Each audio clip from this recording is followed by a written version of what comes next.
तुम्ही पाहत आहात MCN न्यूज मराठी। जळगाव जामोद तालुका अंतर्गत येणाऱ्या सुनगाव ग्रामपंचायत 15व्या वित्त आयोग अंतर्गत 6 महिन्यांपूर्वी 5 लाख रुपये खर्च करून लेंडी नदीवर एक पाईप कन्व्हर्ट पूल तयार केला होता। परंतु काही महिन्यातच सदर पूल जमीनदोस्त करून त्याच जागी पुन्हा नवीन पूल तयार करण्यात आल्याने शासनाचा लाखो रुपये निधी पाण्यात गेल्याचे धक्कादायक वास्तव या निमित्ताने समोर आले आहे। दरम्यान या संपूर्ण प्रकरणाची उच्चस्तरीय चौकशी करून दोषींवर गुन्हे दाखल करण्याची मागणी इंजिनियर राजू समाधान निगडे यांनी स्थानिक ग्रामस्थांच्या वतीने करण्यात येत आहे।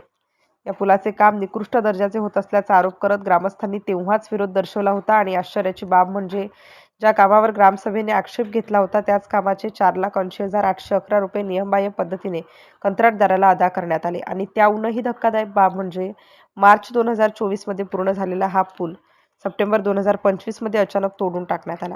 त्यामुळे शासकीय निधीचा गैरवापर करणाऱ्या विरुद्ध कठोर कारवाई करण्याची मागणी नागरिकांकडून व्यक्त करण्यात येत आहे।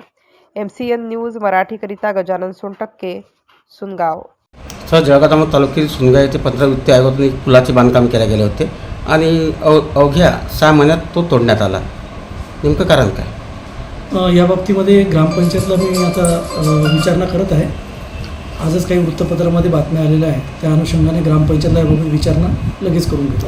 सर, ग्रामसेवकांनी त्या प्रकारची परवानगी दिली होती का तोडण्याची? बहुतेक नाही, कारण ग्रामपंचायतने एक अहवाल सादर केला होता, परंतु त्यावर फक्त माहितीसाठी पाठवलं असं त्यामध्ये नमूद होतं। ग्रामपंचायतमधून परमिशन मिळाली का त्याचीसुद्धा मी माहिती घेतो। सर, शासनाचे लाखो रुपये सर वाया गेले, याची काही रिकव्हरी होईल का? या बाबतीमध्ये शहानिशा करून योग्य ती कारवाई करतो।